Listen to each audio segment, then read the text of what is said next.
बच्चों, पिछली कक्षा में आपने वाक्य के बारे में पढ़ा है। वाक्य के बारे में आपको डिजी साथ में भी वीडियो भेजा गया है। उसी आधार पे इन प्रश्नों को मैंने आपको दिया था। आप में से कुछ बच्चों ने इसे बनाया है, कुछ उत्तर सही हैं और कुछ उत्तर गलत। अभी हम लोग इन्हीं सारे प्रश्नों के जवाब पर चर्चा करेंगे, जिससे कि आपकी समझ और पक्की बन जाएगी। पहला सवाल था, ये जितने सवाल दिए गए हैं 10 सवाल दिए गए हैं और सभी बहुविकल्पीय हैं, मतलब सब में 4 विकल्प दिए गए हैं और इसमें जो सही था वो आपको चुनकर लिखना था। तो पहला सवाल है, वाक्य है, मतलब वाक्य क्या है, वाक्य की संरचना क्या होती है। तो उसके विकल्प दिए गए थे। नंबर 1 शब्दों का समूह, नंबर 2 वर्णों का समूह, नंबर 3 स्वर और व्यंजन दोनों वर्णों का समूह, नंबर 4 इनमें से कोई नहीं। बच्चों, जो जवाब आए हैं उसमें से जवाब वर्णों का समूह भी चुना गया है। वास्तव में सही जवाब शब्दों का समूह ही होगा। वर्ण आप जानते हैं, वर्ण क, ख, ग, पूरी क से लेकर ज्ञ तक और अ से लेकर अह तक सारे वर्ण कहलाते हैं। तो वर्णों का समूह वर्णमाला होता है और इसीलिए वर्णों का समूह वाक्य नहीं कहलाएगा। वाक्य कहलाने के लिए शब्द होने चाहिए, एक नहीं 2 या 3 या 4। जैसे आप देखिए, मैं आऊं, इस प्रश्नात्मक वाक्य में 2 शब्द हैं, मैं और आऊं, तो वाक्य शब्दों का समूह होगा। इसी तरह से 3 शब्द समूह वाले वाक्य हो सकते हैं। जैसे मैं जाता हूं, तो इसमें 3 शब्द हैं, मैं, जाता और हूं। इसे मैं आप लोगों को लिखकर भी बता सकती हूं। जैसे मैं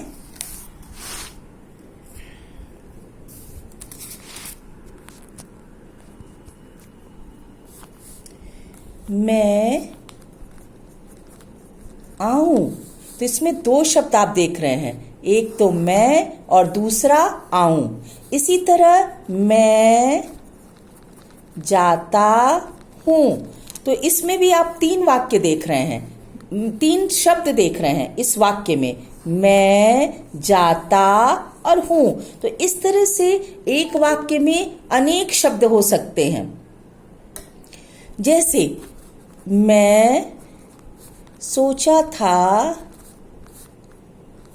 मैंने सोचा था कि कल आप आएंगे। तो आप इसमें देखिए 1 2 3 4 5 6 7 शब्द हैं, 1 2 3 4 5 6 7। इस तरह से एक वाक्य में अनेक शब्द हो सकते हैं। तो वाक्य क्या हुआ? शब्दों का समूह। वर्ण जैसे क को बोलेंगे, वर्ण जैसे म को बोलेंगे, वर्ण जैसे ओ को बोलेंगे। तो हम जानते हैं स्वर में तो पूरा वर्ण लगता नहीं है, तो हम लोग जैसे क जोड़ म जोड़ ल, अगर 3 वर्ण मिला है तो इससे शब्द बन रहा है क म ल। तो आप कभी भी इस विकल्प को नहीं चुनेंगे कि वाक्य वर्णों का समूह है। अब आप अच्छी तरह समझ गए हैं, वर्ण जब मिलेंगे तो शब्द बनेंगे और शब्द जब मिलेंगे तब वे वाक्य बनेंगे। तो पहले सवाल का सही उत्तर पहला विकल्प होगा। वाक्य क्या है? पहला विकल्प है शब्दों का समूह, वर्णों का समूह नहीं। स्वर और व्यंजन दोनों वर्णों का समूह नहीं, क्योंकि स्वर और व्यंजन दोनों मिलकर शब्द बनाते हैं और इनमें से कोई नहीं, ये विकल्प तो सही है ही नहीं। दूसरा सवाल है, वाक्य तभी बन सकता है जब शब्द समूह हो। पहला निरर्थक मतलब जिसका कोई अर्थ नहीं। जिसका कोई अर्थ नहीं, वो उसका हम व्याकरण की दृष्टि से उसकी कोई उपयोगिता ही नहीं है, तो फिर उससे वाक्य कैसे बन सकता है। दूसरा है अव्यवस्थित। जैसे आपकी परीक्षाओं में भी ये पूछा जाता है। अव्यवस्थित का मतलब हुआ मैं हूँ, खा रहा रोटी, तो ये गलत हो जाएगा, क्योंकि आपको बताना होगा कि वाक्य ऐसे व्यवस्थित क्रम में हो ताकि उसका सीधा अर्थ आराम से निकल जाए। इसमें सही तरीका क्या होगा लिखने का, मैं रोटी खा रहा हूं। तो ये जो वाक्य है ये अव्यवस्थित है। इसको जब हम व्यवस्थित करेंगे तो क्या लिखेंगे, मैं रोटी खा रहा हूं। ये देखिए, अभी आप पूरे वाक्य को पढ़ पाएंगे, मैं रोटी खा रहा हूं। तो वाक्य लिखते समय शब्दों का क्रम अव्यवस्थित लिखते हैं तो वो गलत है। अगर आप उसको व्यवस्थित लिख देते हैं तब वो सही होता है। तो चलिए हम लोग अब तीसरे विकल्प की ओर चलें। सार्थक।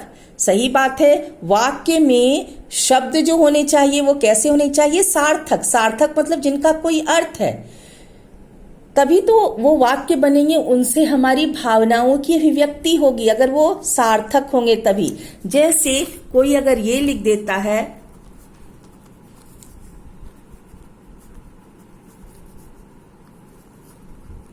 देखिए इसमें वाक्य है, ये वाक्य एक है, मरगम चरमर होता। मरगम शब्द निरर्थक है, तो अगर चरमर शब्द से भी बहुत सार्थक अर्थ नहीं निकलता है। तो आप समझ सकते हैं कि अगर शब्द सार्थक ना हो तो वाक्य का निर्माण नहीं हो पाएगा। वाक्य के निर्माण के लिए यह आवश्यक है कि शब्द सार्थक हों। जैसे इससे ऊपर वाले वाक्य में जो हम लोगों ने लिखा है, मैं रोटी खा रहा हूं, ये सारे शब्द सार्थक हैं। अगर ये अव्यवस्थित भी रहते हैं सार्थक शब्द, तो आप उसको सजाकर उसका अर्थ समझ लेते हैं। लेकिन अगर शब्द निरर्थक होंगे, निरर्थक मतलब जिनका कोई अर्थ नहीं होता, तो वो वाक्य का निर्माण नहीं कर पाएंगे। चौथा विकल्प दिया गया है सार्थक और व्यवस्थित। मतलब वाक्य कब बन सकता है, पहला निरर्थक, नहीं, गलत है। दूसरा अव्यवस्थित, गलत है। तीसरा व्यवस्थित, ये सही है। चौथा सार्थक, ये भी सही है, लेकिन व्यवस्थित और सार्थक दोनों होना चाहिए। इसलिए पांचवा विकल्प जो दिया गया है सार्थक और व्यवस्थित, यह सबसे अधिक सही विकल्प है। तो अगर आपको चुनना होगा तो आप किसे चुनेंगे, पांचवा विकल्प को। तीसरा सवाल है, वाक्य के अंग होते हैं। पहला विकल्प है 1, दूसरा विकल्प है 4, तीसरा विकल्प है 3 और चौथा विकल्प है 2। आप बोलेंगे कि वाक्य के 2 अंग होते हैं, एक उद्देश्य और दूसरा विधेय। इसके अलावे वाक्य को अंगों में विभाजित हम नहीं करते हैं। तो जब भी आपसे पूछा जाए कि वाक्य के कितने अंग होते हैं, तो आप जवाब देंगे 2, एक उद्देश्य और दूसरा विधेय।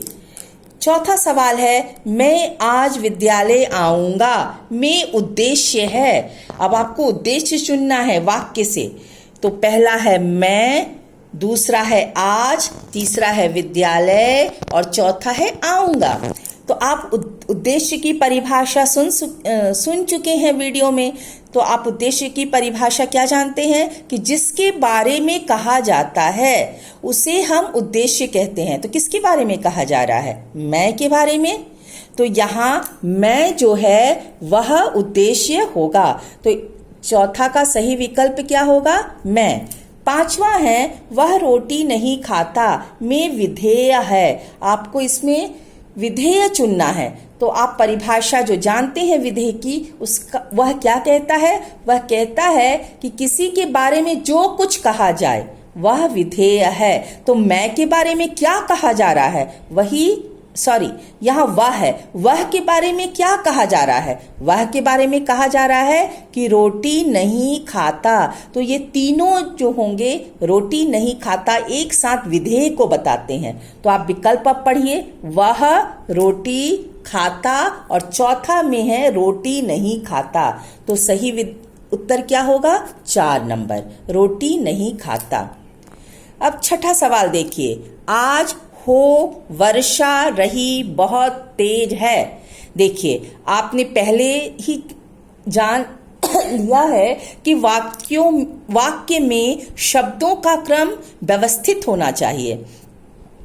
आप अगर क्रम व्यवस्थित नहीं करेंगे तो वाक्य की सही रचना नहीं हो पाती है। यहाँ वाक्य में शब्दों के क्रम व्यवस्थित नहीं है, तो आपको इनको सजाकर व्यवस्थित करना है और सही वाक्य बनाना है। तो अगर आप इसको देखेंगे तो आज बहुत तेज वर्षा हो रही है। ठीक है, पहला विकल्प आज वर्षा बहुत तेज हो रही है ना।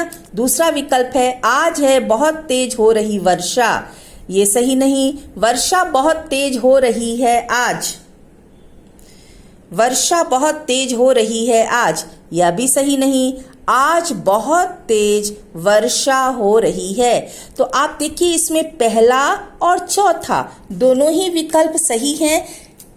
और आप किस अर्थ में प्रयोग करते हैं? अगर बरसात का दिन है और रोज बारिश हो रही है तो आप चौथे वाक्य को कहेंगे सही है, आज बहुत तेज वर्षा हो रही है।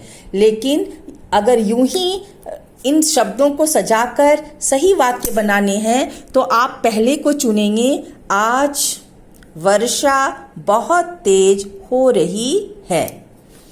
तो कभी कभी परिस्थितियों के अनुसार भी हम शब्दों में हेरफेर करते हैं ताकि हमारे भाव सही ढंग से व्यक्त हो सके।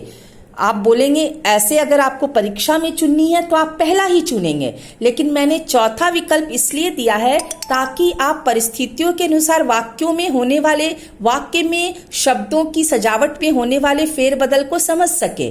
तो चौथा वाक्य जो है वो बताता है कि बारिश के दिन में जब रोज वर्षा हो रही है तो वर्षा की तुलनात्मक स्थिति को बताने के लिए आप चौथे वाक्य का प्रयोग कर सकते हैं। लेकिन आमतौर पे अगर आपको वाक्य को सजाकर एक सही शब्दों को सजाकर एक सही वाक्य बनाना है तो आप पहले विकल्प को चुनेंगे। अब 7वें प्रश्न पे आते हैं। उद्देश्य और विधेय अंग हैं। ठीक है, क्या किसके अंग हैं ये तो आपके जवान पे होना चाहिए कि ये वाक्य के अंग है, लेकिन विकल्पों पे फिर भी विचार कर लें। वर्णमाला के, दूसरा है स्वर वर्ण के, तीसरा है संज्ञा के और चौथा है वाक्य के। तो सही क्या होगा? वाक्य के।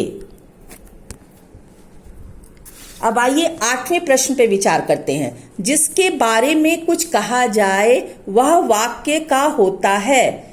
जिसके बारे में कुछ कहा जाए, जिसके बारे में कहा जाता है, किसके बारे में? उद्देश्य के बारे में कहा जाता है। तो यहाँ प्रश्न का उत्तर क्या होगा? उद्देश्य। और विकल्प और क्या क्या दिए गए हैं? विधेय, दोनों, इनमें से कोई नहीं। 9वां है कर्ता के बारे में जो कुछ कहा जाता है वह वाक्य का होता है। हाँ, जिस कर्ता मतलब काम करने वाला, उसके बारे में जो कुछ कहा जाता है। जैसे यहाँ पे आप सवाल में देख चुके हैं, वह रोटी नहीं खाता। यहाँ वह क्या है? कर्ता है और उसके बारे में क्या कहा जा रहा है? रोटी नहीं खाता। तो रोटी नहीं खाता विधेय होगा और वह क्या होगा? उद्देश्य होगा। अब यहाँ सवाल पे आइए। कर्ता के बारे में जो कुछ कहा जाता है वह वाक्य का होता है विधेय। तो सही विकल्प क्या होगा? 2 नंबर। और 10वां है वाक्य निर्माण का ज्ञान जरूरी है। हमें वाक्यों का सही निर्माण करना आना चाहिए। क्यों? आप जानते हैं कि हम लोग बिना बोले, बिना लिखे अपनी भावनाओं को या अपनी बातों को दूसरे तक नहीं पहुंचा सकते। इसके लिए हमें किसकी जरूरत पड़ती है? भाषा की। और भाषा वाक्यों से ही बनता है। जैसे मैं इतनी देर से जो आपसे संवाद कर रही हूं इस वीडियो के माध्यम से, तो किस आधार पर? भाषा के आधार पर।